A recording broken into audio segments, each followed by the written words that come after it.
I said we've been going through this book of James for the last few months. And the reason being is that it's an incredibly practical guide of what it means to be a Christian.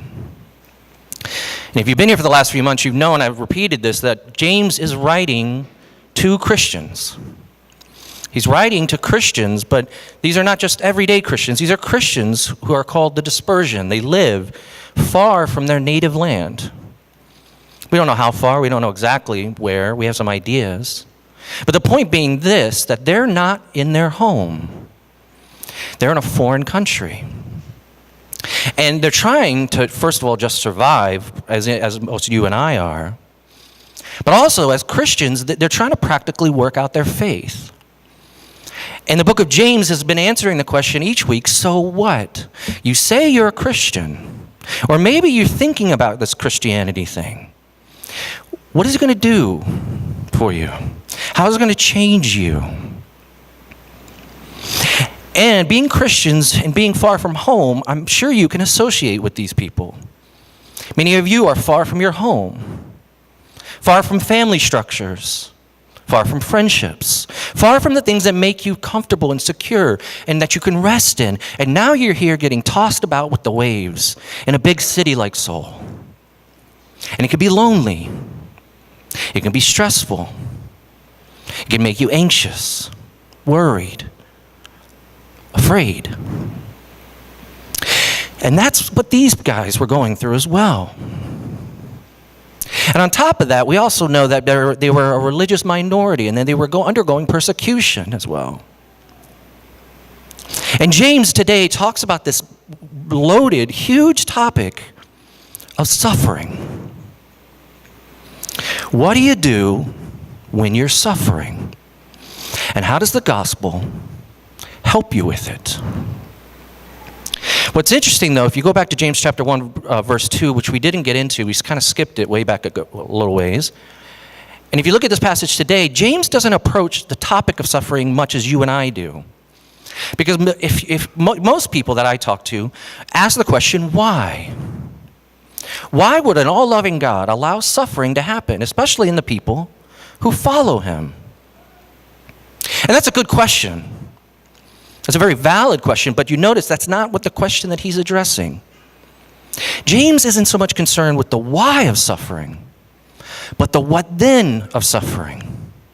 That when you and I go through hardships, and if you have, you know what it's like, and if you haven't, just wait. It's bound to happen. It's called life. And James says, when you go through hardships, you're going to need to know how to get through it. He doesn't look necessarily for what I call the diagnosis of suffering, but rather the prognosis for suffering. He's not looking for the root cause of it. He's taking it as an assumption that in the life of a Christian, suffering will exist. You will go through hardships. You will go through trials. You will go through loss and pain and hurt. What do you do when it happens? See, he's not so much concerned with the why. There's not to make reply. There's not to reason why. There's but to do and die. That's sort of James, although Tennyson took it a little too far with that one. But James, there's not a reason to reply. There's not a reason to why. He's not concerned with the why. He's concerned with the what now. And what we've seen, actually, in the book of James is that he takes what I call the plain things, and he says those are the main things. The plain things are the main things, and the main things are the plain things, meaning this: the little things in life are where we suffer. And you may go through big sufferings, and you may endure small sufferings, but they're going to come. There's not a reason why. There's not to make replies. It's just to do and the gospel. So I want to unpack this today. Now, before I do that, James is concerned with this. When suffering happens in your life, and it will, when loss, pain, hurt, tragedy comes into your life, when all the chips are down and you're in the bottom of the well, he's going to give you advice today to do something. And in summary, the advice is this: be patient. I'll tell you why in a little bit. But here's the problem with that. And here's a caution that I give you. If you know somebody who's going through a hard time right now, if you know somebody who's suffering, please, please, please don't read them this passage. That's cold and it's callous and it won't help them. And if you're going through suffering right now, just to hear a pastor stand up here and say, be patient, endure. I'll explain what that means. But when you hear me say that, you say, what?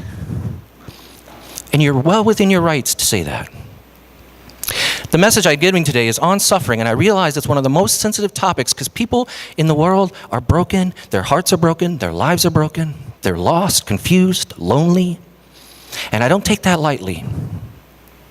So I won't stand up here and give you some Christian cliches of be patient and buck up, put your chin up. Because I'll try to be sensitive to the sufferings that you may go through. You can't just go to somebody in their suffering and say, I've got a solution for you. Pastor Allen on March 27th preached the sermon, and here's the answer. Let me play it for you on YouTube. Please don't do that. Because in order to address suffering, you have to enter into the suffering. You've had to suffer yourself and gone through it and know what it takes. And then when the other person's suffering, you sit with them. You weep with them. You cry and you remain silent and you suffer through their suffering. To say this, what I'm about to tell you today from the book of James is not head knowledge about suffering. It has to be heart knowledge of suffering.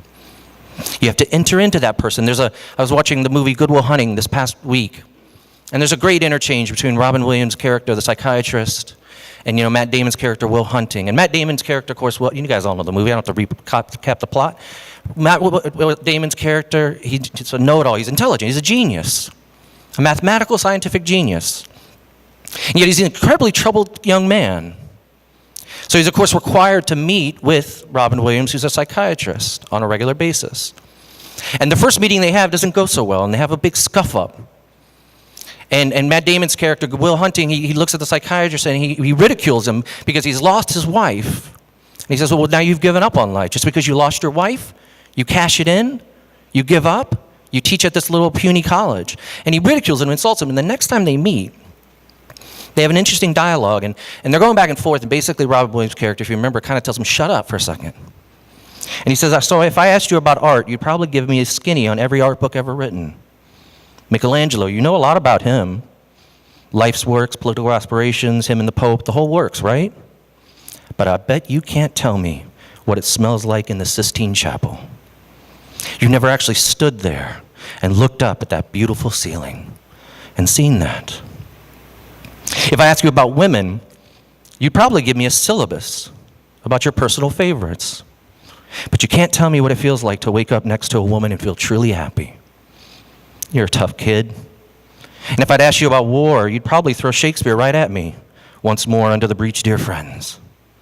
But you've never been near one. You never held your best friend's head in your lap, watch him gasp his last breath looking for you to help. I'd ask you about love. You'd probably quote me a sonnet. But you never looked at a woman and been totally vulnerable. Known someone that could level you with her eyes, who could rescue you from the depths of hell. And you wouldn't know what it's like to be her angel, to have that love for her, to be there forever. You don't know about real loss, because it only occurs when you love something more than you love yourself. What he's saying is, how dare you? How dare you give me head knowledge? How dare you try to speak to my suffering when you haven't been through it yourself? And it's a very valid point. But we in the Christian community know of suffering, because we know one who did suffer.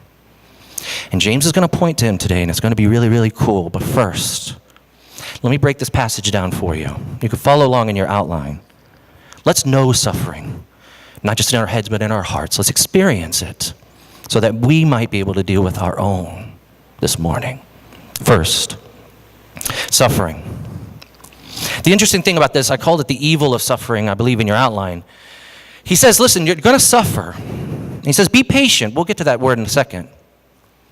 But something you got to know about suffering that's really interesting, what James says in this passage. He says, do not grumble against one another.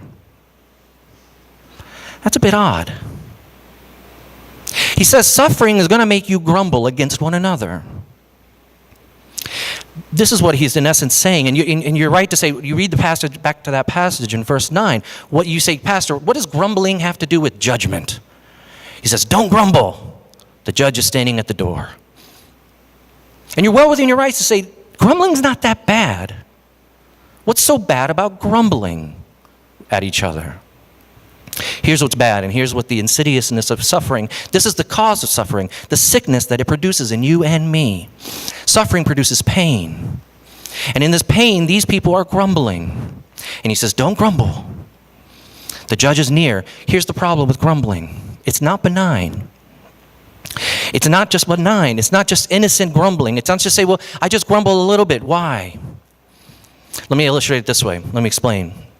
I'm a New Yorker, basically, kind of. Lived there for a long time. And in New York, as most big cities, I guess, but in New York more than others, it's kind of a rite of passage to grumble. It's everybody grumbles at one another. Getting on the subway, you grumble. Getting off the subway, you grumble. People pushing. It's a crowded city, and it's bustling, and it's noisy, and it's hot sometimes, and it's cold other times. And people are always in a move, always in a rush to get to where they go, and they grumble at each other. And I noticed that when I lived in New York, I was quite the grumbler. How dare they push me that way? What's wrong with them? They cut me off. I grumbled. But what I started to notice that after 6 years of living in that city, I had started to not just grumble, but to become the grumbler, to become an endless grumble unto itself. You see what suffering can do? Suffering isolates you. Suffering makes you feel alone, and it's hurtful, and it's painful, and you start to grumble. And if you and I don't deal with our suffering the right way, the gospel way, it will overtake you. You won't just be a grumbler. You'll be the grumble itself. You'll be cantankerous, untrusting, unforgiving. Me against the world. Me. Mine. How dare you? See, this is why James knows something about grumbling that you and I take for granted. Grumbling is not benign. And it's not just a little innocent foible or innocent little sin. It will consume you in your suffering. You will wallow down a pit of inner self-reflection. You will close up. Me, I hurt, I'm in pain. Why don't you help me? That's grumbling. You see, that's what he says. That's the seriousness of grumbling. Don't take it lightly when you're in suffering. And know this, that if the longer that you grumble, you will then become the grumble. C.S. Lewis has a great line when he says, a vote for hell is a vote for endless autobiography. A vote for hell is a vote for endless autobiography. What he's saying is this. You know what hell is? Hell is you and I have a need for an endless autobiography. Me. Mine. Hell isn't pitchforks and fire. Maybe it is. I don't know. But I do know this. Hell is the ultimate isolation. Hell is the ultimate endless, ceaseless autobiography whereby we try to prove ourselves. Where in our sufferings we lick our own wounds and say, what about me? Where's mine? And James says that is so dangerous. It's so dangerous to do that. Grumbling isn't benign. It will take you over. What do you do about it? You say, okay, that's not a good picture.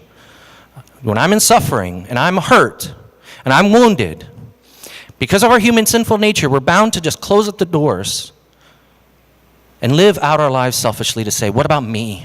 Where's mine? I deserve. I've earned. I've suffered. Look. And James wants to get us out of that paradigm.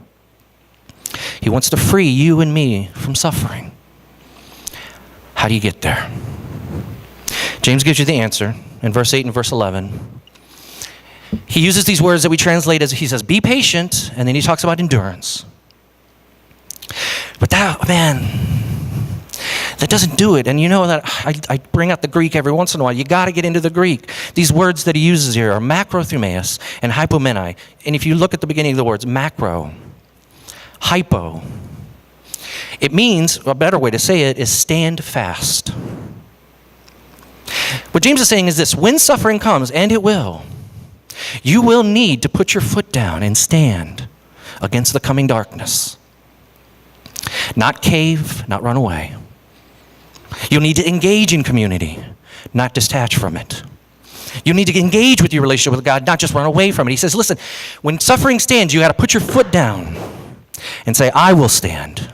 I will hyper stand. I will macro stand. I shall not be moved.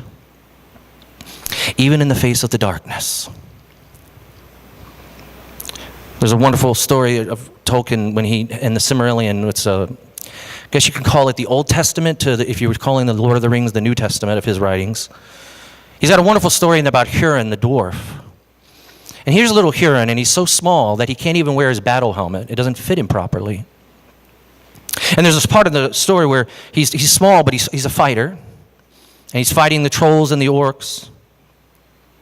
And it says in the story that all of his compatriots were dead. And he was surrounded, and he was so surrounded by all these trolls and the orcs.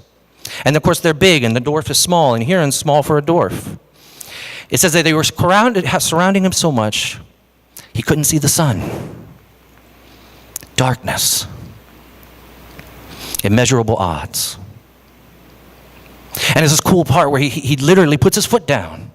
He picks up an axe and he looks up and he says, every time that he slew one of the orcs or the trolls, everyone could hear these words, Aura Interventula, day shall come again. Day shall come again. And it says that he did it 70 times. Each time he struck down one of the enemies. Each time the darkness came to take him over, Huron, little dwarf Huron, put his foot in the ground and said, day will come again. Day will come again. That's what it means to hyperstand. That's what it means. And James is imploring us, saying that, listen, you're going to have to do it, and I'm going to tell you why and how you can do that in a little bit. Remember, I'm not giving you empty platitudes of just be patient in suffering, but you will have to, James says. You're going to have to put your foot down and make a stand and say, I shall not bend at this moment. Though the darkness comes in, day will come again. 70 times. Again, and again, and again. And to illustrate this point, James says, look at the prophets. And we don't have enough time this morning to go through all of them. I wish I could. You want to know what it means to hyperstand in the face of suffering? To put your foot down and say, no, I shall not bend. They will come again. Look at the prophets. Look at Isaiah. God comes to him and says, Isaiah, I want you to work for me. But your entire career will be worthless. No one will ever believe a word you say. Now go. And Isaiah says, all right. Look at Hosea. God comes to Hosea and says, Hosea, I want you to work for me too. But in order for you to work for me, you've got to go marry a woman who will never be faithful to you one day of your life so that you know what the relationship was like between me and my people. It was humiliating for Hosea. It was earth-shattering. He said, okay. Look at Jeremiah. Jeremiah the prophet, God says, go to your countrymen and tell them that I want them to stay in Babylon. But they're going to call you a traitor, and they're going to want to kill you. And Jeremiah says, okay. James even points to Job as the last example of this, though he wasn't a prophet per se. In verse 11, he says, look at Job. If you want an example of what it means to hyperstand, day will come again. Job looked like an idiot to everybody. His whole life was in shambles, and everything was falling apart, and everybody, all of his friends gathered around him and say, mock your God. His wife even looks at him and says, hey, stupid, mock this God, get away from him. He's done nothing for you. In fact, he's taken everything away from you. And Job says, no. And you know what? Isaiah, Hosea, Jeremiah, Job, there's a reason why we're talking about them 2,000 years later. Who will be talking about you 2,000 years later? They hyperstood in suffering. Now, those are good examples. Those are wonderful examples. And if I left you there, that's all they would be for you. They might inspire you for about 5 minutes after church. I want to be like Jeremiah. No, I want to be like Isaiah. I want to be like Hosea. Fine, good. Good luck with it. Try. It won't work. There'll only be examples for you until you find the power behind that endurance. How do you know that you're going to get through whatever it is you're going through? How do you know that it's all going to make sense in the end? How do you know that God's really in it for you? How do you know? Don't look to just Isaiah and Jeremiah and Hosea. Those are great examples, but they're not the one. There was one who came. And James says, look at the Lord who is compassionate and merciful. You want to know what compassion and mercy looks like? It's the empty tomb. Mary, in that story that Ara read, runs to the tomb. She sees it empty. She just saw the person she had followed for 3 years suffer and die in a humiliating, excruciating death. And now, the one place that she would like to find hope, it's empty. She came with her expectations to the tomb, as did most people to Jesus. And God says, I'm going to give you something much, much better. I'm going to give you compassion and mercy. And there's that beautiful part in the story that I read where Jesus says her name, Mary. And it's the first time she knew that person. No one said her name like that except him. And she turns to him and she clings to him. And he says, don't do that. I'm risen now. Everything sad is becoming untrue. Even death itself, the ultimate suffering. On Easter, Jesus in the empty tomb, you know what it represents? Compassion and mercy to the Marys of the world like you and me. The ones who come to God with our expectations. The ones who come to God with our hopelessness, with our suffering, with our tragedy. And he says, come on. Nothing's worse than what my son did for you. I can take this from you. See, Easter, that's the answer to suffering. You want the diagnosis? We can talk about that. Here's the prognosis. Easter means you win. You win. And no matter what you're going through right now, no matter what kind of suffering you've gone through in your life, no matter how deep and dark that has gone, when all the enemies are coming on to you, you can say, day will come again. You can say that. Why? Because he came again. How do you know? What I just gave you was a good biblical story. And you take that story, please, and meditate on that. But let me give you an illustration. I don't usually like to come up here and talk about myself. I think when preachers do that, it's somewhat trite at times. And usually if I talk about myself, it's my silly obsession with the Dallas Cowboys or silly stories about my little children. But here, let me tell you, and I do this only to tell you what this means to me. You say, I'm going through suffering. I'm going through hurt and loss and pain. How does the empty tomb help me with that? Let me tell you my story. Most of you have known me for years, and so you know that we have 2 lovely little children. We had a third, a little girl. She died at 22 weeks.